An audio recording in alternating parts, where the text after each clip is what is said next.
오늘은 신명기 6장 10절에서 13절 말씀을 살펴보겠습니다. 신명기 6장 10절에서 13절 말씀이고요. 지금까지 4번 정도 진행한 가정에서 신앙을 길러내라, 이 시리즈 말씀의 4번째 시간인 부제를 이렇게 달았어요. 풍족한 은혜 안에서 자라는 자녀가 반드시 조심해야 할 것. 좀 짧게 배부른 자녀를 어떻게 길러야 할까 이렇게 하려고 했었는데 조금 더 좋게 풍족한 은혜 안에서 자라는 자녀가 반드시 조심해야 할 것, 이렇게 이제 제목을 달았습니다. 저희가 신명기 6장을 가지고 말씀을 나누고 있지만 이 신명기 6장 자체가 자녀 양육법을 다루는 어떤 본문이라든지 이렇게 하면 복이 임할 거다라고 하는 어떤 솔루션 같은 거 그런 것을 위해서 기록된 책은 사실 아닙니다. 신명기가 이제 이스라엘의 약속의 다음 세대가 약속의 땅에 들어가기 전에 말씀에 이렇게 순종한다면 너희에게 복이 임할 것이다 라는 말을 하는 그러한 내용으로 담겨 있는데, 흥미로운 것이 신명기 6장에 너뿐만 아니라 너의 아들과 너의 손자까지 라는 말이 들어 있습니다.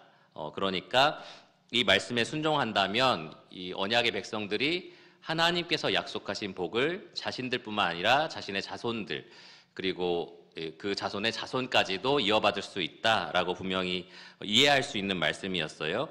저는 이 말씀이 신약의 언약의 백성에게도 원리적으로 동일하게 적용된다라고 말씀을 드렸었습니다. 신명기 6장과 에베소서 6장에 다 기록되어 있는데요. 에베소서 6장에 보면 이 자녀들에게 하나님의 교훈과 훈계로 양육할 것을 명령하고 있고요. 자녀는 그 명령에 순종함으로 약속된 복을 받으라라고 되어 있습니다. 그래서 이 말씀들을 통해서 우리가 어떻게 하면 자녀에게 이 복이 임할 수 있을까를 고민하고 있습니다. 하나님은 확실히 이 자기의 백성들을 사랑하기 원하셨고 복 주시기를 원했는데요. 이 복을 대대로 이어받게 하기를 원하셨다는 거예요. 부모가 부지런히 말씀을 자기 마음에 새기고 자녀들에게 가르쳐 준다면, 그리고 자녀가 부모의 말씀에 순종한다면 이 복을 대대로 이어받을 수 있었을 겁니다. 천대까지 미치는 하나님의 그 은혜, 인자하심을 대대로 이 가정 안에서 맛볼 수가 있었다라는 겁니다. 그런데 오늘 본문 말씀인 10절에서 13절을 보시면 모세가 이 언약의 백성 이스라엘에게 이 놀라운 하나님의 축복, 대대로 이어받는 이 축복을 잃어버릴 수 있는 큰 위협이 있다라고 경고를 합니다. 오늘 본문 말씀을 제가 찾으신 줄 알고 읽을게요. 신명기 6장 10절에서 13절입니다.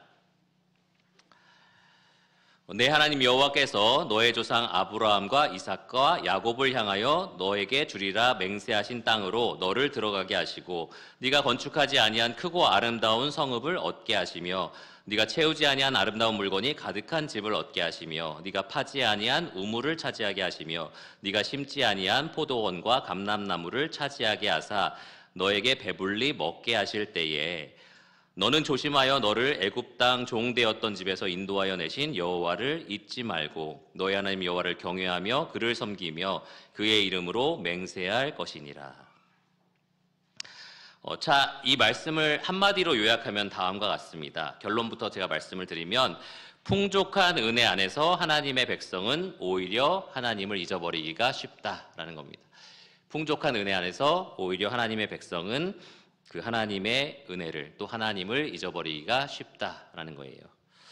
좀 흥미로운 부분입니다. 예전에 어떤 동화인지 모르겠는데 이솝우화인가?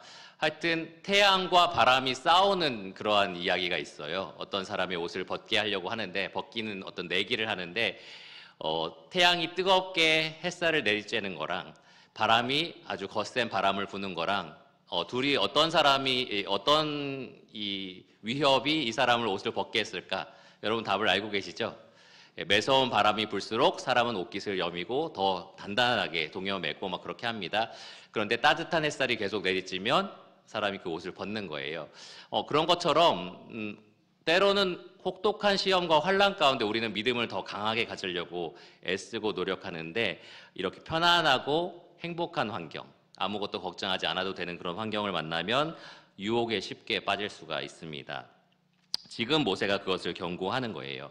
약속의 땅에 들어가기 앞서서 그 땅을 바라보고 있는 백성들에게 분명히 이렇게 경고를 합니다. 너희가 분명히 하나님이 약속하신 풍족한 것들을 얻게 될 것이다 라고 10절에서 이렇게 이야기를 합니다. 10절과 11절인데 여기를 가만히 잘 보시면 10절에 그들이 이제 약속된 땅에 들어가게 될 것인데 그 땅 자체가 그들의 조상들에게 이미 약속되었던 땅이다라고 얘기를 합니다. 일방적으로 아브라함에게 내가 너에게 땅을 주리라 라고 하나님께서 약속을 하셨죠. 그런데 실제로 아브라함은 땅을 많이 얻지 못했었습니다. 그래서 아브라함의 아들 그리고 또 그 아들들에게 계속해서 이 약속이 이어져 왔어요. 언젠가 성취될 거다라고 이어져 왔던 겁니다. 그런데 지금 이제 그 약속, 하나님께서 맹세하신 그 땅이 이들 눈앞에 펼쳐져 있고 곧 들어가서 점령하면 되는 그러한 시점이었습니다. 그들이 약속의 땅에 들어가서 얻게 될 것을 어떻게 표현하는지 한번 잘 지켜보세요. 여기 10절에 보시면 네가 건축하지 아니한 이라고 되어 있습니다. 네가 건축하지 아니한, 그리고 네가 채우지 아니한, 네가 파지 아니한, 네가 심지 아니한. 그러니까 이스라엘 백성들이 노력해서 정당하게 얻어낸 어떤 결과물이 아니다라는 거예요. 이들이 아무것도 안 했지만 하나님께서 오직 은혜로, 오직 선물로 이들에게 주신 것이다 라고 말을 하는 겁니다. 네가 건축하지 아니한 크고 아름다운 성읍을 주실 것이다. 네가 채우지 아니한 아름다운 물건이 가득 찬 집을 주실 것이다. 네가 파지 아니한 우물을 주실 거고 네가 심지 아니한 포도원과 감람나무를 주실 것이다 라고 지금 약속하고 계십니다. 이 은혜로 이 많은 선물 세트를, 종합 선물 세트인 거죠. 이것을 자기 백성들에게 주시겠다라고 지금 약속을 하시는 거예요. 이 말씀을 읽으면서 저는 마치 에덴 동산에 많은 것들을 채워 넣으시고 사람을 지으셔서 이 모든 것을 이제 누려라 라고 하시는 그런 하나님의 은혜가 기억이 났습니다. 그런 것처럼 지금 약속의 땅에 모든 그들이 살 수 있는 풍족한 것들을 다 예비해 두시고 하나님은 들어가서 그것을 너희가 가져라, 차지해라, 누려라 라고 지금 말씀을 하시는 겁니다. 그러니까 약속의 땅으로 넘어가기 전까지 이 이스라엘 백성들은 경작지가 없었어요. 논을 경작하고 거기에서 소출을 얻고 이런 게 아니었던 겁니다. 뭐 먹고 살았습니까? 40년 동안 아침에 일어나서 바닥에 떨어져 있는 만나를 주워서 먹고 살았습니다. 그러니까 안 내리면 끝이었던 거예요. 그러니까 매일매일 하나님이 주셔야만 살 수 있는, 일용할 양식을 하나님께 의지하고 구해야만 살 수 있는 곳에 그들이 살고 있었습니다. 그런데 약속의 땅으로 넘어가면 이제 하나님만 바라보면서 살 필요가 없어요. 땅이 있는 겁니다. 경작하면 되고요. 거기에 소출을 얻으면 되는 거였습니다. 광야에서 그들은 어디에서 얼마나 묵을지, 얼마나 머물지를 몰라요. 구름기둥, 오늘 아침 큐티 보시면 아시겠지만 구름기둥이 이동하면 그러면 장막을 다 걷고 같이 이동하는 겁니다. 어디에서 얼만큼 머무를지 알지도 못하고 계속 방황하는, 계속 유목민 생활을 해야 되는 그러한 인생을 살았지만 이제 약속의 땅으로 들어가면 크고 아름다운 성읍에 아름다운 것들이 가득 찬 집 안에서 편안하게 살 수가 있게 된 거였습니다. 광야에서 물 어디서 먹었죠? 바위에서, 그렇죠? 물이 나올 수 없을 것 같은 바위를 쳐서 혹은 명해서 거기서 물이 나오면 그것을 마셨습니다. 그러니까 하나님이 주셔야만, 기적적으로 주셔야만 마실 수 있는 물이었지만 이제 약속의 땅에 들어가면 우물이 있는 거예요. 가서 펌프면 마실 수 있는 우물이 그들에게 준비되어 있었던 겁니다. 그렇게 이들에게 많은 것들이 예비된 곳이었는데 다시 생각해 보면 하나님이 어쩌면 필요하지 않는 곳, 그러니까 하나님을 매일매일 구하고 매일매일 하나님께 의뢰하지 않아도 살 수 있는 곳으로 그들이 이동하고 있었다라는 겁니다. 그래서 조심해야 됐던 거예요. 그렇게 풍족하고 배부르고 부족한 것이 없다라고 느껴질 때 그래서 조심해야 됐던 겁니다. 하나님을 딱 잊어버리기 좋은 환경이었기 때문입니다. 그래서 12절에 이렇게 모세가 경고를 했습니다. 너는 조심하여 너를 애굽 땅 종되었던 집에서 인도하여 내신 여호와를 잊지 말라. 지금 명령어가 두 가지가 있습니다. 조심하라 하고요, 잊지 말라라고 되어 있습니다. 조심하라라는 이 명령은 늘 깨어서 경계하라, 보초를 서라, 보호하라라는 거예요. 내 마음이 혹시나 잘못되지 않는지를 늘 경계하고 지켜보고 살펴보라라고 말을 하는 겁니다. 무엇을 지키고 간수하고 경계해야 되느냐? 이어지는 아주 강력한 금지 조항, 잊지 말라라는 겁니다. 여호와를 잊지 말라. 혹시라도 여호와를 잊게 될까봐 조심해야 된다라는 겁니다. 잊게 될 수도 있으니까 늘 경계해야 된다라는 겁니다. 내 마음에 여호와를 잊어버리고 있다면 그런 거에 대해서 내가 경각심을 항상 가질 수 있어야 된다라는 겁니다. 왜냐? 주의하지 않는다면 하나님이 은혜로 주신 이 풍족한 것들 사이에서 나는 하나님을 잊어버릴 수 있기 때문에 그렇습니다. 누리고 있는 모든 것이 하나님이 은혜로 주신 것이 아니라 내가 노력해서 내가 얻어낸 것이다 라고 착각하면서 살 수 있는 겁니다. 그래서 하나님이 없더라도 사실 나는 내 힘으로 충분히 살 수 있어 라는 생각까지 이르게 됩니다. 하나님 없어도 살만한 땅으로 생각을 하는 거죠. 그렇게 배은망덕한 마음을 품게 만드는 겁니다. 그래서 모세는 12절에 기억하고 잊지 말고 조심하라 라고 하면서 중간에 이런 얘기를 했어요. 12절을 보시면 너를 애굽 땅 종 되었던 집에서 인도하여 내신 여호와를 잊지 마라 라고 얘기합니다. 이스라엘의 언어로 치면, 그러니까 우리 신약의 백성으로 치면은 너희가 어떻게 구원받았는지, 어디로부터 구원받았는지 잊지 말라라고 얘기를 하는 겁니다. 너희는 과거에 종살이를 했던 사람들이다. 너희가 광야의 그 고된 길들을 걸었던 사람들이다. 근데 내가 너희를 여기까지 인도해내지 않았느냐, 그런 나를 잊지 말라라고 말씀을 하시는 겁니다. 풍족하게 누리는 것 자체가 죄는 아니에요. 풍족하게 누리는 것 자체는 정말 하나님의 선물이고 하나님의 은혜입니다. 하나님이 주신 복이에요. 그런데 사람이 문제예요. 사람이 그 본질상 악하다라는 것이 문제입니다. 사람은 악하기 때문에 풍족한 것들을 그냥 누리면서 마땅히 감사해야 할 분에게 감사하고 영광 돌려야 될 분에게 영광을 돌리는 것이 아니라 내가 누리는 그것들을 하나님의 영광보다 더 귀하게 여기고 하나님과 뒤바꿔 버리는 일들을 합니다. 이게 악한 사람의 본성인 거예요. 감사하지도 않고 영화롭게도 하지 않고 하나님보다 오히려 그것들을 더 사랑하고 쫓는 것, 그것이 우리 악한 사람들의 본성입니다. 예수님이 한번 이런 말씀하신 적이 있어요. 그 해에 엄청나게 많은 소출을 얻은 부자가 있었습니다.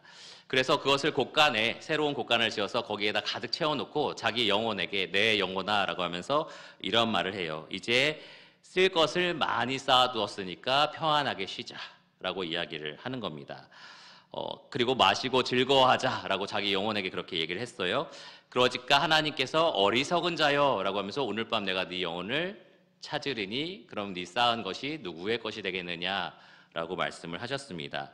주님께서 이 말씀을 하시면서 이 사람은 하나님에 대하여 부요하지 못한 자다라고 말씀을 하셨어요. 여기에서 우리가 하나의 반비례 관계를 조금 얻을 수 있는데, 우리가 많은 것을 이 땅에 쌓을수록 위험한 것은 하나님에 대해서 부요하지 못하게 될, 다른 말로 하면은 궁핍하게 될 가능성이 있다라는 겁니다.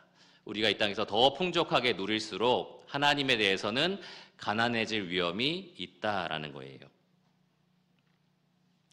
부자가 하나님을 기억하는 데 있어서 궁핍했던 사실은 그가 극도록 많은 재물을 쌓았다라는 것과 반비례한다는 거죠. 그러니까 많은 것을 가지고 많은 것을 누린다라는 것이 꼭 좋은 것만은 아니다라는 겁니다. 우리는 이런 현상을 우리 개인의 경험과 그리고 선교지 현장에서 많이 발견을 합니다. 여러분들 내 신앙이 좋았을 때를 한번 돌이켜 보세요. 엄청 부하고 필요한 거 다 있고 원하는 거 다 해보고 그런 상황에서 여러분 믿음이 정말 가장 빛났나요? 아니면 정말로 힘들고 어렵고 고난이 많고 가진 것이 별로 없었다라고 느껴질 때, 그럴 때 여러분의 믿음이 더욱 빛났나요? 언제 여러분과 하나님 사이가 더 친밀했나요? 물론 좋은 것을 얻고 기쁜 일이 있을 때도 하나님 감사합니다라고 좋았던 경험도 있겠지만, 보통은 우리에게 결핍이 있다고 느껴질 때, 우리에게 부족한 것이 있다고 느껴질 때, 그럴 때 하나님을 더 많이 찾게 되고 더 많이 경험하게 됩니다. 반대로 내 신앙이 정말 바닥이었어, 정말 엉망진창이었어 라고 생각되는 시점을 잘 생각해 보면 내 주위에 내가 누리고 있던 것은 생각보다 많았고 굉장히 편안한 생활을 했었던 상황이네 라고 생각이 드실 겁니다. 제가 믿음이 좋았을 때는 여기서 한번 말씀드렸던 것 같은데, 유치원 때 이 꿈에 하나님께서 집 앞에 가게를 주시겠다라고 꿈에서 얘기하신 것 같아가지고 아침에 일어나서 바로 가게를 찾으러 갔었거든요. 그래서 야, 어떻게 그렇게 그 당시에는 믿음이 좋았나라고 생각을 했는데 뭐 너무 어리니까 철없으니까 그런 것도 있었지만 정말 과자 먹기 힘든 환경에 살았습니다. 가끔 이제 아내랑 결혼해서 제가 한 봉지 과자를 한꺼번에 먹으니까 놀라더라고요. 어떻게 이렇게 한 봉지를 한꺼번에 먹을 수 있냐. 이렇게 좀 묶어놨다가 다음에 먹고 해야지라고 해서 제가 약간 억울한 마음으로 우리는 과자 먹는 게 전쟁이었어 막 이렇게 이제 얘기를 했어요. 먹으려면 2시간마다 가는 버스를 타고 오산에 나가서 과자를 사와서 그렇게 먹어야 됐기 때문에 그랬다라고 이제 제가 나름대로 변명을 하고 핑계를 이제 댄 거죠. 그런데 어렸을 때는 저도 좀 가난했던 경험들이 좀 있습니다. 저보다 몸이 좀 큰 사람들 옷을 물려받기도 하고, 그래서 그게 좀 부끄럽기도 하고, 뭐 갖고 싶은 거, 여기 최 목사님 계시지만, 운동회 때가 되면은 뭐 이렇게 장난감이 있어요. 자동차 장난감 조립해서 프라모델 이런 것들을 막 이제 상점 앞에 꺼내 놓습니다. 아이들이, 남자아이들 저 같은 사람들이 되게 좋아하죠. 그래서 저건 꼭 사고 싶어. 근데 못 사요. 없으니까 돈이.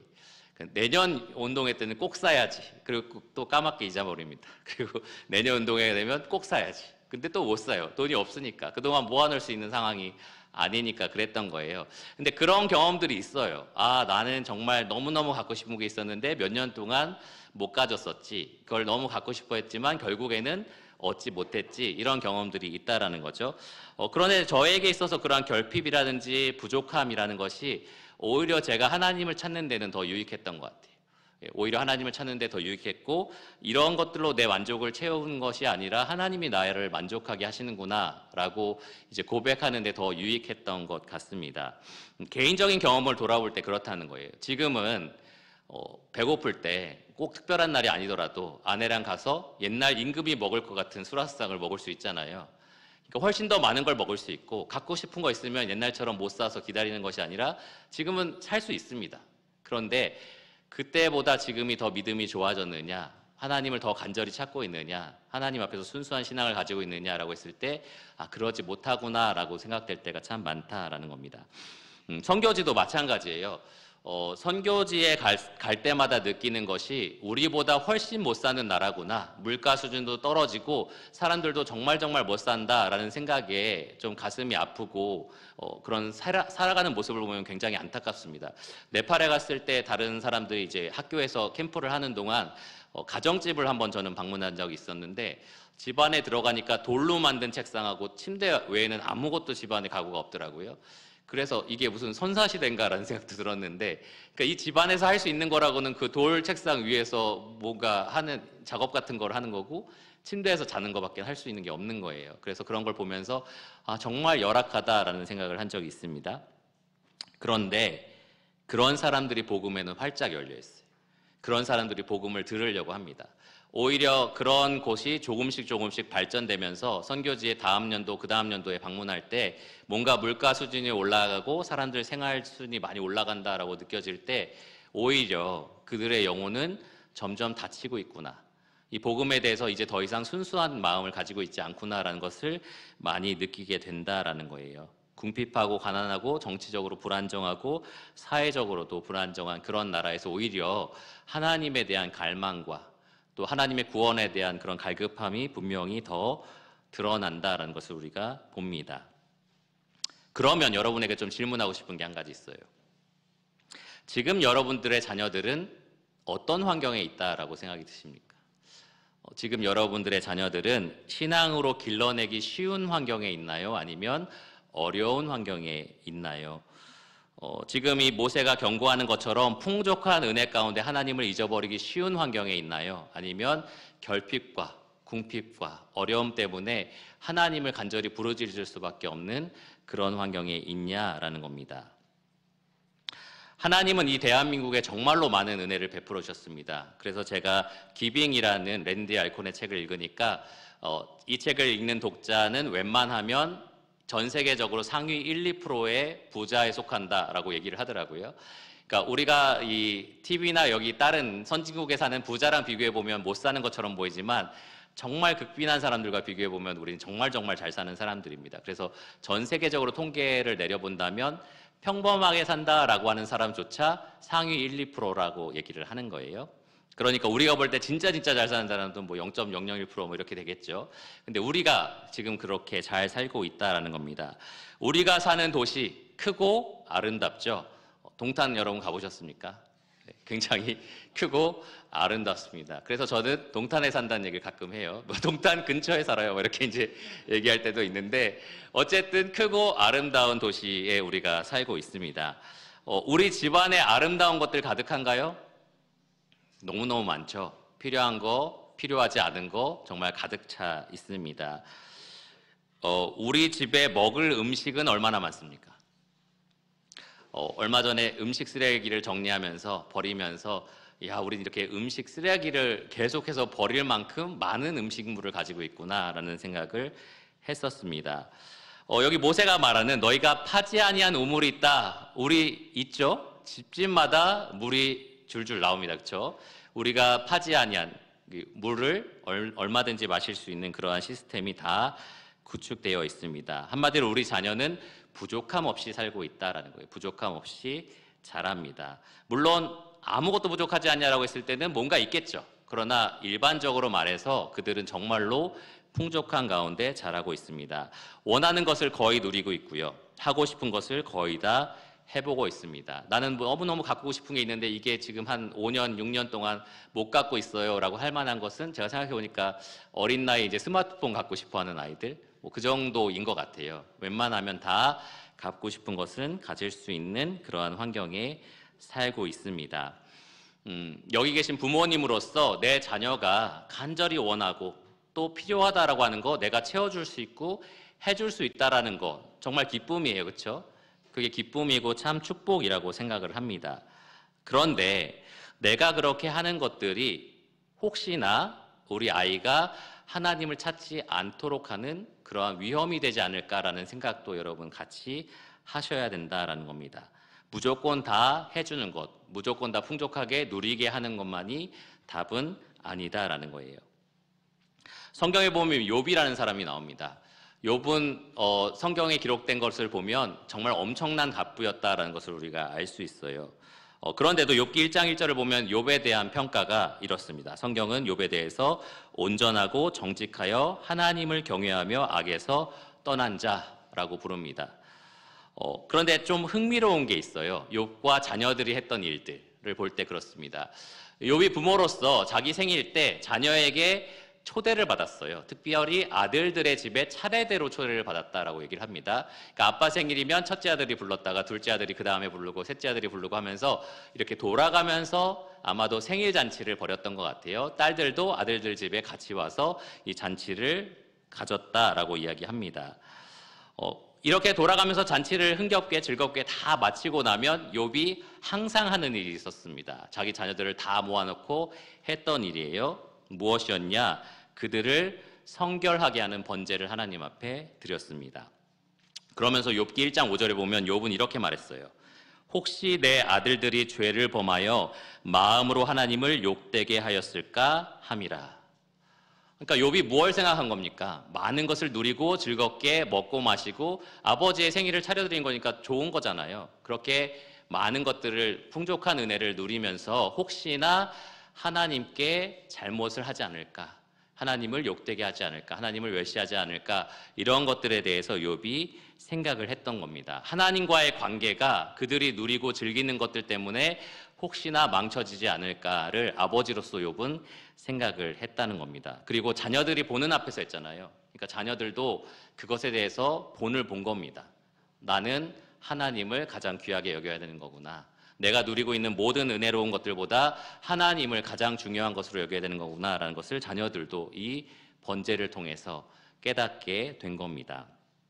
그렇게 함으로써 욥은 자녀들이 평생 하나님을 잊지 않고 하나님을 경외하면서 하나님만 섬기도록 그렇게 하기를 원했던 겁니다. 그래서 그 복을 자녀가 또 그의 자녀가 대대로 누리게 하기를 원했던 겁니다.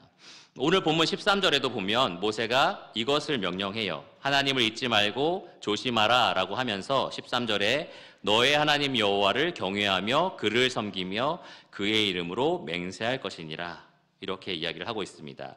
경외하다, 섬기다, 맹세하다 이 세 가지 동사 다 미완료형인데요.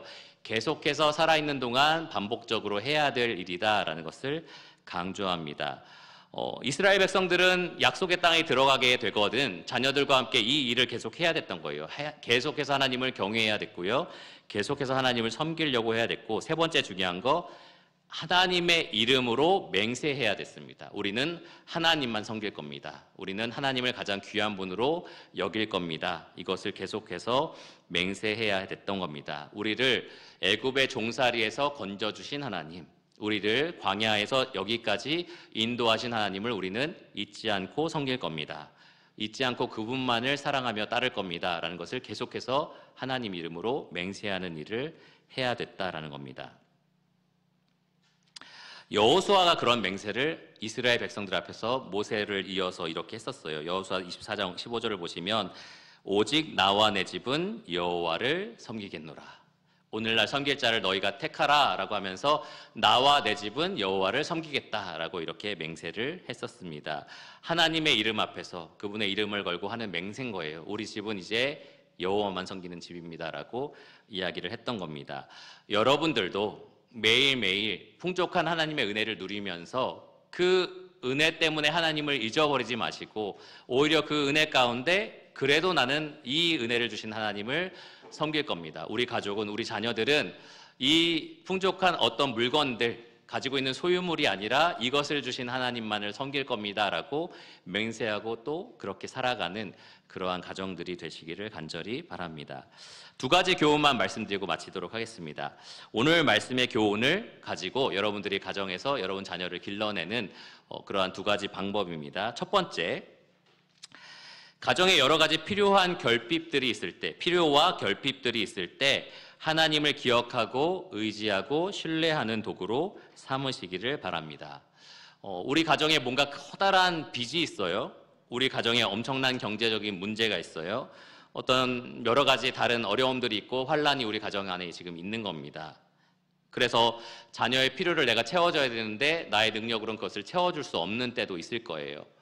그럴 때에 원망과 불평과 혹은 염려의 도구로 그것을 삼지 마시고 이런 것들에 대해서 하나님을 신뢰할 수 있도록 자녀를 도와주라라는 겁니다. 이게 없다고 해서 우리가 불쌍한 거 아니야. 이게 없다고 해서 하나님 우리를 사랑하지 않는 게 아니야 라고 하면서 그 하나님의 인자하심과 그리고 공급하심을 바라볼 수 있도록, 그리고 무엇보다 하나님이 무언가를 주셔서가 아니라 지금 주시지 않고 있는 그 상황에서도 하나님만이 우리 가정의 보물이시다.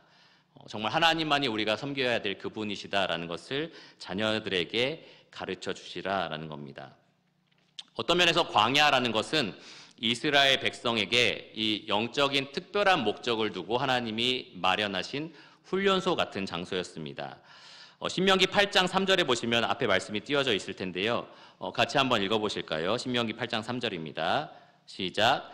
너를 낮추시며 너를 줄이게 하시며 또 너도 알지 못하며 너의 조상들도 알지 못하던 만나를 너에게 먹이신 것은 사람이 떡으로만 사는 것이 아니요 여호와의 입에서 나오는 모든 말씀으로 사는 줄을 네가 알게 하려 하심이니라.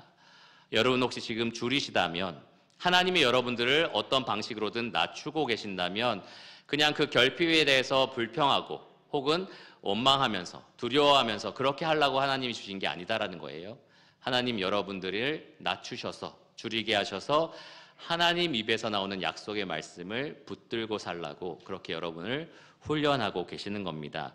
자녀들은 하나님을 아직 그렇게까지 잘 모르잖아요. 그러니까 부모가 자녀를 그렇게 훈련시켜 주는 겁니다. 이런 환경에서 우리가 하나님 말씀을 신뢰해야 돼, 하나님 말씀을 의지해야 돼 라고 그렇게 말해 주는 겁니다.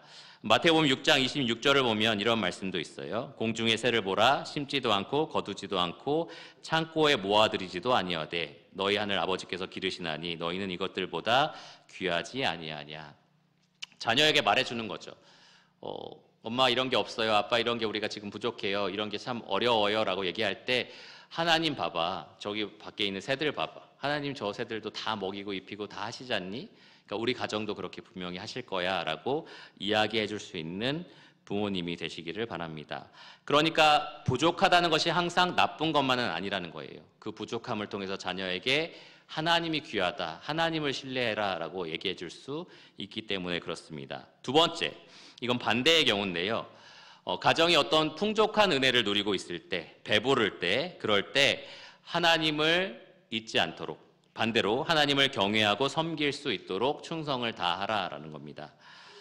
우리가 진짜 하나님이 주신 것들이 너무너무 많아요. 우리에게 지혜를 주셨고, 또 총명을 주셨고, 재능도 주셨고, 건강도 주셨습니다.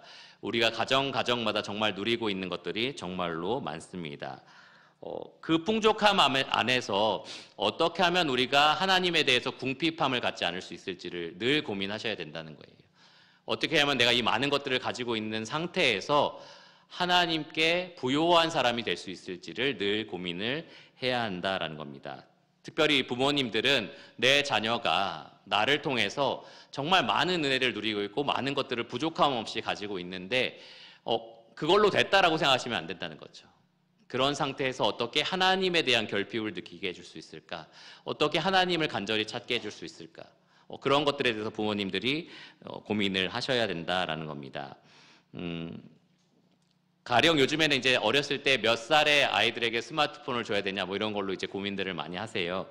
그런데 부모님들이 이제 보통 스마트폰에 대해서 고민하시는 이유는 이 스마트폰 중독도 문제가 있고 또 이것을 통해서 부정적인 일들을 많이 할 수 있기 때문에 이제 아이에게 좀 안 좋은 영향을 줄까봐 그래서 이제 고민을 또 많이 하십니다. 그런 것들을 조심하게 하고 또 경계시키고 뭐 이런 것들이 정말 다 좋은 건데 거기에 저는 또 하나 추가로 그러한 원하는 것들을 많이 누리게 하는 것 외에 그렇게 함으로써 혹시 하나님에 대해서는 조금씩 더 마음이 멀어지지 않을까라는 것들도 같이 고민해 볼 필요가 있다라는 거예요. 그들이 섬기는 대상이 스마트폰이 되지 않을 수 있도록 그들이 섬기는 대상이 가지고 있는 물건들이 되지 않을 수 있도록 하나님이 될 수 있도록 부지런히 자녀들을 가르칠 필요가 있습니다. 비유적으로 말씀을 드리면 우리는 아직도 광야길에 있습니다. 광야길을 걷고 있어요. 우리가 도달해야 될 약속의 땅은 지금 이 대한민국 땅이 아니고요. 여러분 다 아시는, 여러분이 고대하고 계시는 본향 바로 천국입니다. 우리들 자녀들의 손을 잡고 우리는 광야를 걸어가면서 천국까지 인도하고 싶은 마음이 있어요. 그렇게 인도하시는 하나님께 그들을 맡기고 싶은 거죠. 그런데 자녀들은 이 땅에서 주어지는 많은 물건들, 지금 모세가 경고했던 성읍들과 뭐 농작물들과 이런 이 세상에 속한 많은 것들이 그들의 발목을 붙잡고 손에 짐처럼 그렇게 짊어지고 있다라는 겁니다. 그러니까 그 것들에 아이들의 마음이 빼앗기지 않고 우리와 함께 아름다운 천국 본향까지 걸어갈 수 있도록 끊임없이 우리가 그들을 지도해 줄 필요가 있습니다. 이 세상은 전부가 아니라는 사실, 이 세상은 우리가 하나님께 나아가기 위해서 지나가야 하는 과정이라는 사실을 우리가 자녀에게 무언가를 줄 때 혹은 무언가를 빼앗을 때 어떤 것들에 대해서 우리가 말하고 가르칠 때 늘 얘기해 줄 수 있어야 됩니다. 언제든지 이 땅에 속해서 이 땅을 사랑하는 자녀가 아니라 하나님께 속해서 하나님을 사랑하는 그분의 나라와 의를 구하는 백성으로서 자녀를 길러낼 수 있어야 된다라는 겁니다. 그래서 우리가 자녀에게 많은 것들을 지금 주고 있는데 그러한 것들 때문에 하나님께 속한 것들을 덜 사모하지 않을 수 있도록 그렇게 우리가 노력해 볼 필요가 있다라는 거죠. 혹시 이 말씀을 들으시고 집에 돌아가서 핸드폰 내놔, 뭐 또 가방 내놔 막 이러면서 가진 모든 것들을 다 빼앗고 결핍받지, 궁핍하지, 하나님 필요하겠지 막 이런 식으로 이제 극단적인 방법을 쓰지 마시고요. 이 모든 하나님이 주신 좋은 것들을 누리게 하되 하나님을 가장 좋은 분으로 누리게 할 수 있도록 그렇게 가르쳐 주시기를 바랍니다. 기도하고 말씀을 마치겠습니다. 하나님 감사합니다. 우리에게 참 복을 주셔서 많은 어려움과 가난과 궁핍과 또 혼란 가운데 우리를 건져주시고 지금 평안과 기쁨과 또 안락함 가운데 우리가 주님을 섬길 수 있는 이런 환경을 허락하여 주심에 감사를 드립니다. 하나님, 우리가 악하기 때문에 이러한 환경과 누리고 있는 물질 때문에 오히려 하나님을 잊어버리고 그렇게 살아가기가 참 쉬운 존재인 것을 하나님이 아십니다. 하나님, 또 우리 자녀들도 그러한 똑같은 위협에 놓여 있다는 것을 우리가 잘 압니다. 부모로서 우리에게 지혜를 주셔서 아이들을 잘 지도하여 정말 하나님을 잊지 않도록 늘 조심하게 우리가 가르칠 수 있도록 도와주시기를 원합니다. 많은 복 가운데 욥처럼 자녀들을 앞에 세워두고 혹시나 하나님과 그들의 관계보다 우리가 누리고 있는 것들이 더 좋아 보일까 그렇게 늘 생각하고 그들을 위한 제사를 드리고 또 예배를 하며 기도하는 그러한 부모가 되게 하여 주시기를 원합니다. 들려주신 말씀을 우리 삶에 주님께서 열매 맺도록 복 주시기를 간절히 기도하며 예수 그리스도 이름으로 감사하며 기도드렸습니다. 아멘.